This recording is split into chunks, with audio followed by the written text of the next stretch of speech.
Magandang hapon mga tropa, kamusta po kayo? Ayan po yung ating na primeran na Georgian Cup.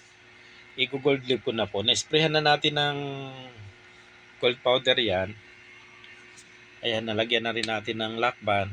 Yung pong ginagawa ko, ayan po yung gold leaf na nilalagay namin. Kaya po naman dumidikit yan dahil doon po sa lakban na ginamit namin. Ayan po yung gold leaf namin. Kinukusot po muna namin yan bago po namin nilalagay dyan sa ating trophy. Ayan po, yung pinakang base niyan, itim lang po yung base niyan.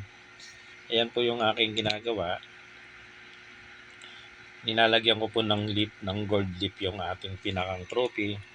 Tapos, pag natuyo naman po yan, pagkatapos niyan, itatapot po natin ng K92 na auto refinish na clear coat po yung ating gamit dyan. Ayan, kaya sobrang kintab po. Pagkatapos natin yan, saka po natin lalagyan ng plate ng ating tropa. Yan po yung ating ginagawang trophy. Ayan po, kamusta po kayo? Ayan, medyo malaki po yan. Ayan, kabilang side lang po muna.